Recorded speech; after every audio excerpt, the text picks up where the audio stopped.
So, when are you really you? Is it when you're wide awake first thing in the morning? Or is it when you're up late burning the midnight oil? Today, we're diving into this super fascinating idea that maybe, just maybe, our honesty has less to do with our character and a whole lot more to do with the clock on the wall. I mean, you know the feeling, right? It's 2 in the morning, you're just hanging out, and all of a sudden you're sharing secrets you haven't told anyone in years. What is it about those late hours that just seems to pull the truth right out of us? And look, it's not just a feeling you have, it's a real shared experience. This Reddit user who works the night shift talks about this strange bond that gets created when pretty much everyone else is asleep. It's like in those quiet, tired hours, boom, our guards just completely drop. So what is the actual science behind this? Okay, to really get to the bottom of this mystery, we first have to talk a little bit about our own biology. See, every single one of us is running on an internal clock, and the scientific term for it is a chronotype. This is what determines if you're a morning person, a lark, or a night person, an owl. And here is the absolute key. Your internal clock, it's not just for managing sleep. It actually controls your brain's performance. And that includes your ability to make really tough moral decisions. So, in other words, how honest you are, well, it isn't the same at 9 a.m. as it is at 2 in the morning. All right, let's kick things off with the larks. We're talking about the early circadian phenotype. Take a look at this graph. See that blue line? Notice how it just skyrockets in the morning, hitting this really clear peak somewhere between 8 a.m. and noon? That's their sweet spot. That's when they're at their sharpest, they're most effective, and most likely to make really sound judgments. Next up, you've got the intermediates.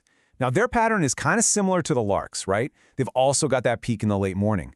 But check it out. Their curve is a bit more stable, a little less dramatic. They're still doing great in the morning, but they don't have that same really sharp drop-off later in the day.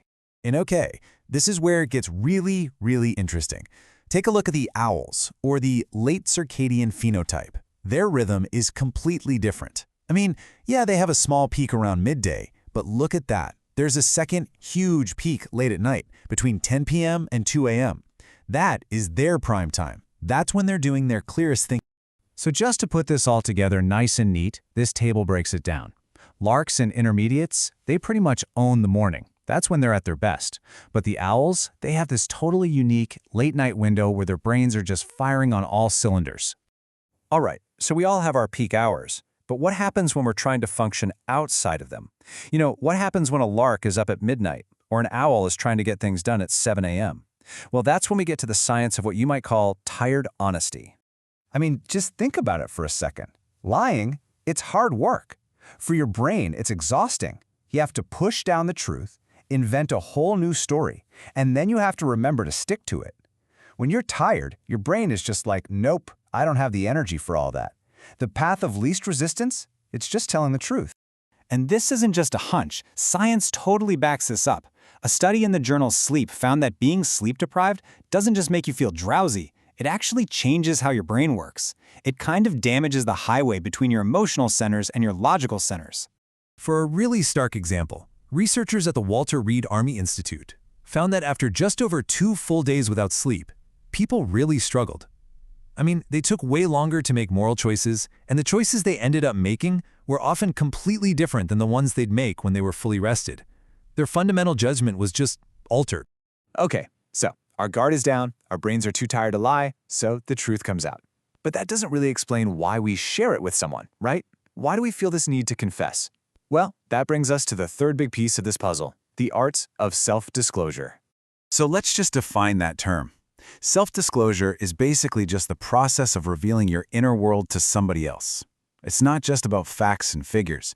It's about sharing your feelings, your dreams, your fears. And it's pretty much the single most important ingredient for building a real human connection. Psychologists have this great way of thinking about it. It's called social penetration theory. The easiest way to picture it is like peeling an onion. You start on that superficial outer layer, small talk. But as you build trust, you start to move to the more intimate layer, sharing hopes and fears. And finally, you can get to the core, where that really deep, private information is. And this gets to the whole point, doesn't it? Intimacy isn't some magical thing that just happens. It's something you build, piece by piece, through this gradual back and forth sharing. I tell you something personal, you respond and tell me something personal. And that's how we build trust. That's how we get close. Okay, let's put all these pieces together now. We've got our internal body clocks, we've got the fact that lying is mentally exhausting, and we've got our fundamental human need to connect with people by sharing. So here it is, the big takeaway. Honesty isn't some fixed trait that you either have or you don't. Your capacity for honesty, your willingness to connect, it's a state that actually changes. It rises and falls with your internal clock, with your energy levels, with the time of day. So what can you do with this info? Well, you can actually use it. If you're a morning person and you have a huge ethical choice to make it in the morning. If you want to build trust with someone, find a time when you're both relaxed, when your guards are down just enough to be open. And the next time someone opens up to you late at night, just remember, it might be because their brain is simply too tired to keep the walls up. Which leaves us with one last kind of deep question. If our truest self is the one that shows up when we're too tired to put on a performance, is that person the real you? Or is the real you the person you are when you're rested and totally in control? It's definitely something to think about the next time you find yourself in one of those late-night conversations.